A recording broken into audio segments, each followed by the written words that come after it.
Hey guys, how we doing? So we're back with another Mother's Basement video. And I seen this one and I thought, interesting, because I love No Game No Life. I say that, but I only watched it once. But I remember it being pretty damn good. You know? It really stood out. Because when you get these Isekai, like, animes, most of them are very throwaway, you know, and, like, we'll take Master of Ragnarok, for example. God. It's easy to just go, right, okay, let's take these people, throw them into a different place, and then come up with a random story. Konosuba's a really good one on it, because it's a comedy and really, like, plays it, like, mocking the kind of, like, genre.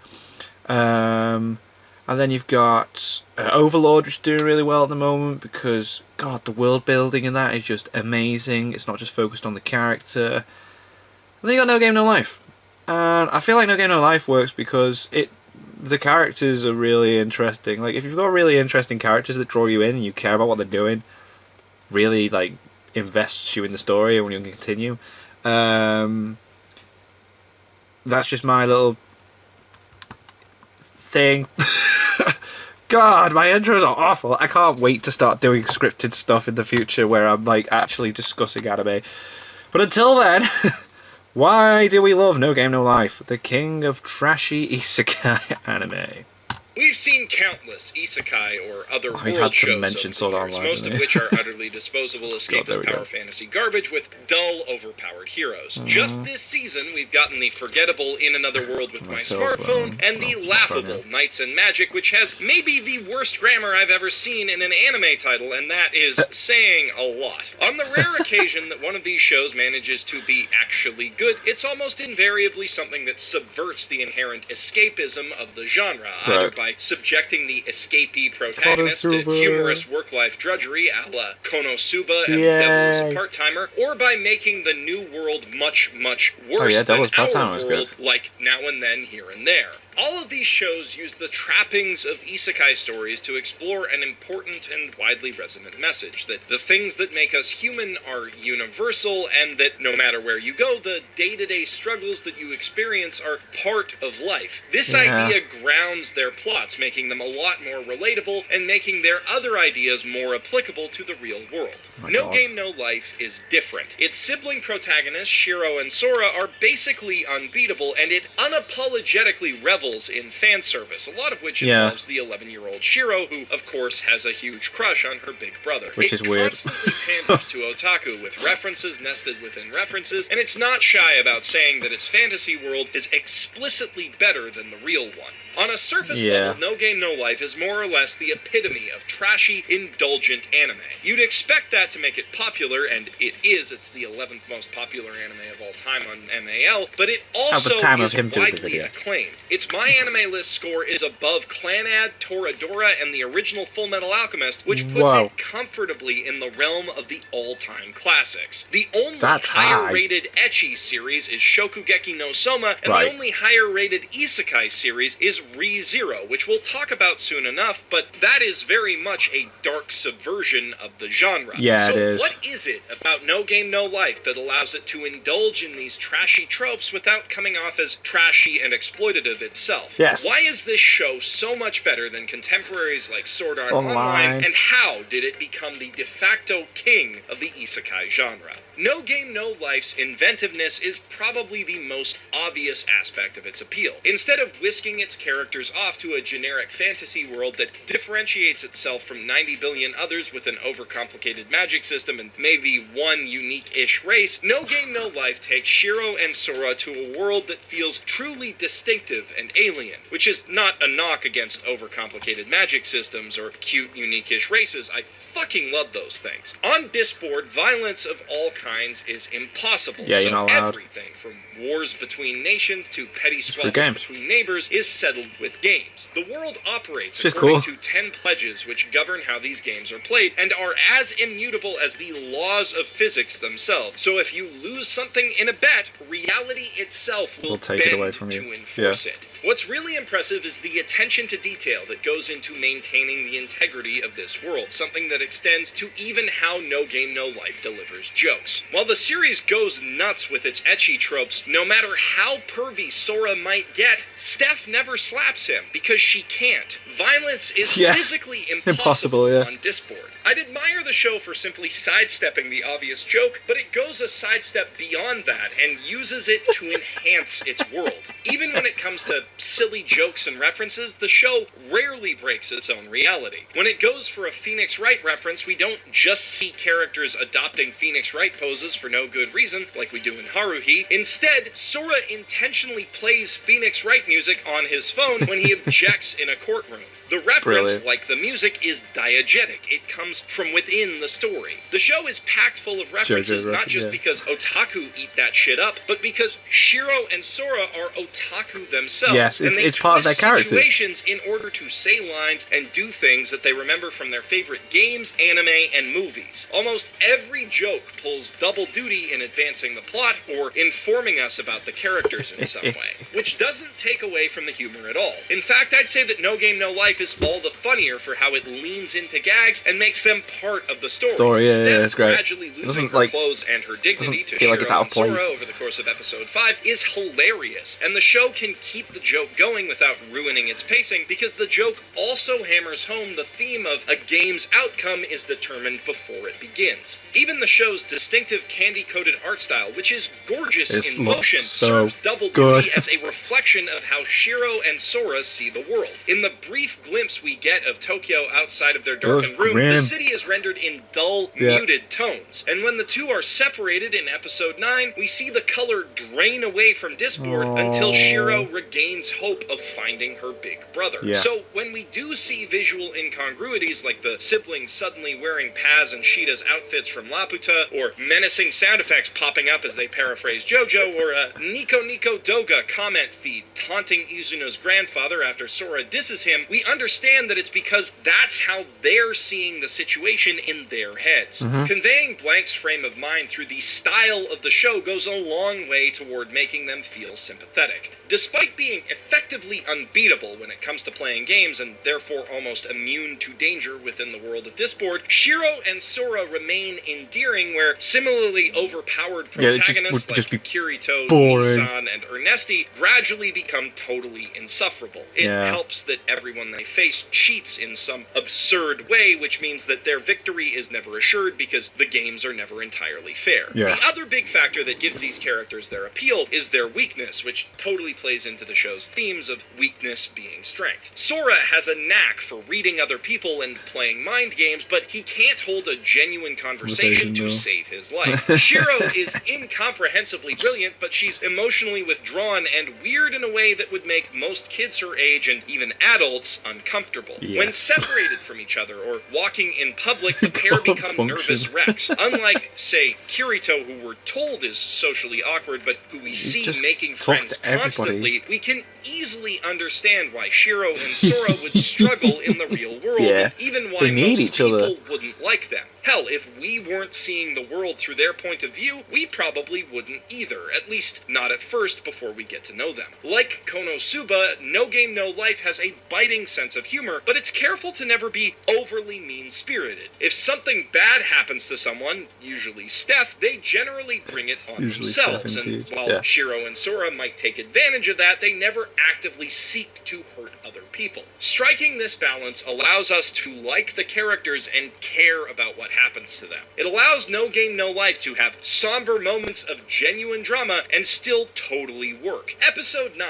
Skywalk, is pretty damn sad for most of its runtime, but it doesn't feel out of step with the rest of the show's tone it does not at all. And it's arguably one of the best episodes of the entire series. No Game No Life has a lot of other great characters, including several top waifus in Jiro, Kurami, and even Steph, despite the fact that she's a total Steph. And it does a great job of developing these characters through dialogue, visual details, and even incidental gags. But while these characters are a big draw for viewers, I think the show's heart lies in the way that we as an audience connect with blank. Unlike so many other isekai protagonists who are intentionally left as blank slates for viewers to project themselves onto, the protagonists who call themselves blank ironically have personality to spare and a genuine need to escape their reality. Even before they're sucked into Discord, they spend most of their time gaming because they are painfully unhappy. The show implies that they were raised by rich, unkind, neglectful parents who abused the pair of them for not living up to their expectations before finally giving up on them entirely and abandoning them. Impressively, the show leaves us to figure out a lot of this for ourselves rather than having like Shiro and Sora explain it, because it's a painful memory that naturally neither of them would want to talk about. We can tell that their family must be pretty wealthy because Sora and Shiro have an array of high-end computers and gadgets in their rooms, despite being unemployed and 11, respectively. We can tell that their parents have abandoned them from the fact that they can game for 5 days in a darkened room without sleeping or eating or having anyone check in on them, and the way that young Sora trails after his parents and smiles to placate them in flashbacks is a telltale sign of an upbringing that's at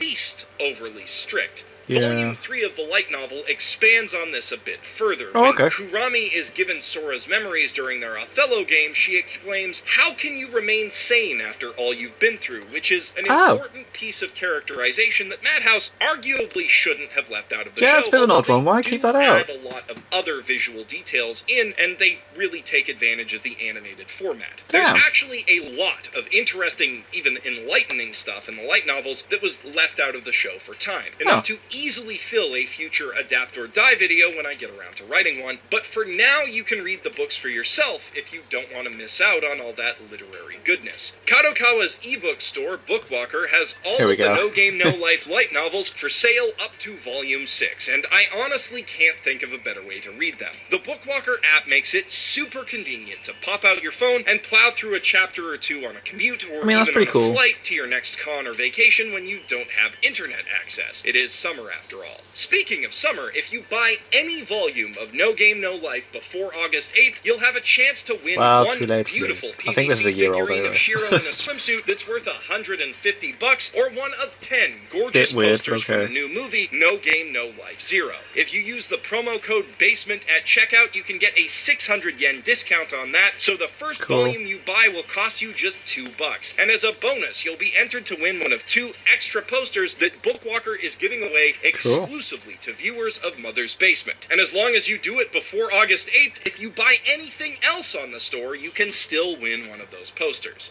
Another interesting thing from the light novel that the show cut significantly is the opening narration of Volume 1, which posits that myths, urban legends, and conspiracy theories are all just different forms of wishes. Essentially people saying, "Wouldn't it be cool if this happened?" before directly stating that the story we're about to read is much the same thing. No Game No Life is very open about its role as a piece of wish fulfillment. Generally speaking, the show isn't shy about acknowledging how much the real world sucks. It's a place driven purely by coincidence, with few fixed rules, no sense of fairness, and no design behind it. If it is a game, then it's a kusoge, or shitty game. Discord, meanwhile, has a clear purpose and easy-to-understand rule set. It is, strictly speaking, a better place to be than Earth, at least for people like Shiro and Sora, which is one of the most important things that sets No Game No Life apart from its contemporaries. It is not ashamed of its escapist indulgences. Just like it has no reservations about tossing out a random motherfucking JoJo reference, it has no qualms about reveling in how fun and cool games are. Or being sexy just for the sake of being sexy. Yeah, in the fact, clowns No go. Game No Life I love it as well because they've removed the nipples so they can have the boobs. and anime that try to skirt around nudity by doing things like removing nipples and genitals, which Shiro and Sora celebrate as super healthy and family friendly in one of the lewdest scenes in the whole series. Hell, the first splash image of Volume 1 of the light novel, which, if you remember from 2 minutes ago, you can get on Bookwalker for yourself, is just one nipple away from being softcore hentai. hentai. Yeah, that's Part weird. of the reason that so many fans love Jabril is that she's basically the embodiment of sexual indulgence. Her character design is hot as hell, and as Shiro and Sora say after she brings out her tentacle-rapey shampoo bottle, her whole existence is 18 plus only. Amid a sea of isekai and harem shows that awkwardly downplay their own lewdness for taste or broadcast standards or some pretense of being about something more than escapism, shows that essentially try to have their cake and eat it too, it's refreshing for anime fans to be able to watch a show that just says,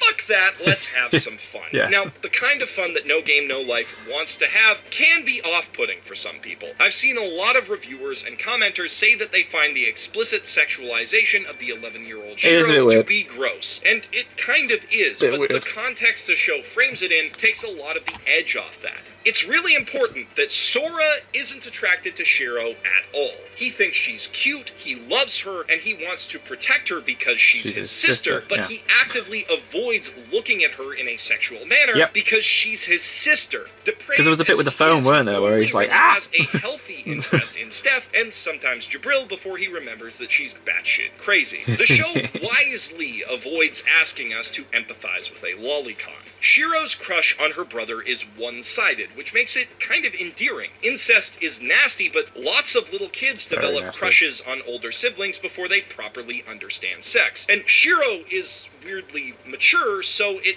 kind of makes sense for her character to try to be sexy even though she can't. And most of the time when Shiro is naked, some older and more conventionally attractive woman is too, usually in the same frame, which both highlights the gap between Shiro and Sora's feelings and gives us something to look at that's not a naked little kid. For some people, the fact that the series does this at all will be a deal breaker, and I totally understand that. But for those of us who want to enjoy the show's other qualities and its much, much hotter girls, this context makes it easy to ignore and even forgive that. No Game No Life is far from the only show with uncompromising fan service and a broad escapist appeal. Monster Musume, Shinmai Mal No Testament, and High School DxD all offer unapologetic fun for anyone who's into that. But those other shows tend to receive middling scores at best from fans who enjoy them while acknowledging their faults. What sets No Game No Life apart from those other shows is that it has something to say, and it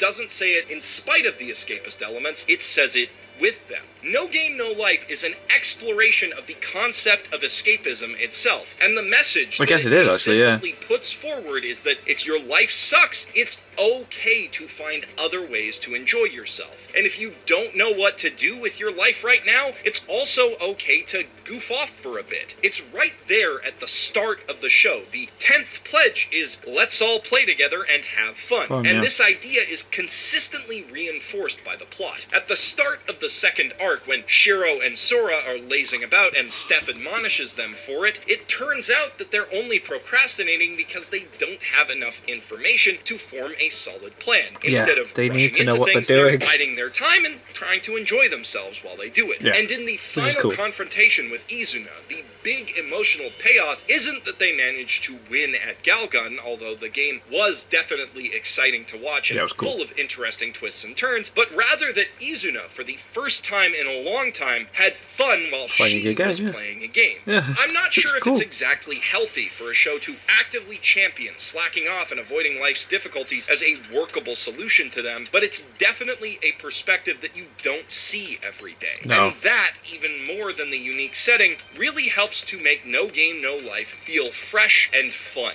It also makes the show feel consistent. No Game No Life is a fun, sexy action comedy romp, which has some of the most insane and over-the-top action sequences in any anime ever, just by the way, and that is another draw of the show. So if it's going to be about something, it makes a lot more sense for it to be about having fun than it does for it to be about accepting and dealing with the ubiquitous, shitty parts of real life. I think that No Game No Life's no-bullshit approach to its subject matter is what really resonates with its fan base and draws in new viewers. And once they do get into it, the surprising amount of substance and heart behind the story is what leaves us with the lasting positive impression that most of us have of the show. It's a show that you can indulge in with no shame, because beneath the indulgences, it is damn well put together on every level. Great music, great animation, and really great writing. But what do you think? What is it about No Game, No Life that makes you love it if you love it? And what is it about the show characters that are turns great. you off if you don't?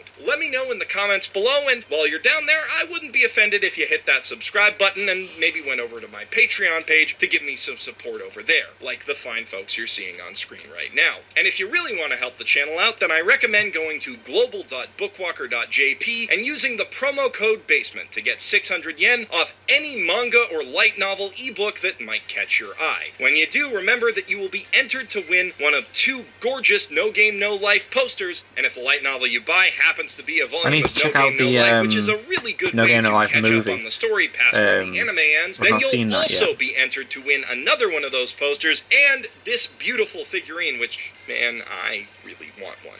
If you want to see some more of me today, then Google has a recommended video for you that's tailored perfectly to your tastes right here. Or you can click down here for something that I personally recommend. Or you can click my chest to see my podcast, the Weekly Weebcast, although that is a little bit lewd. I'm Jeff Thu, professional shitbag, signing out from my mother's basement. Fair enough. I need to watch the movie, but apparently the movie doesn't focus on the main characters. It focuses like before they go there, or something like that. I don't know. I might read the light novels as well. But yeah, I really like No Game No Life because the animation's great, the characters are great. It's very well written. Like everything you want from a show is there. So yeah, thank you guys very much for watching. What do you guys think of that? What do you guys think of this? Click like, subscribe if you haven't already, leave comments down below, let me know what I should watch and discuss in future videos, and I'll see you guys, all of you guys, next time. Bye. God, my outro is getting bad as well.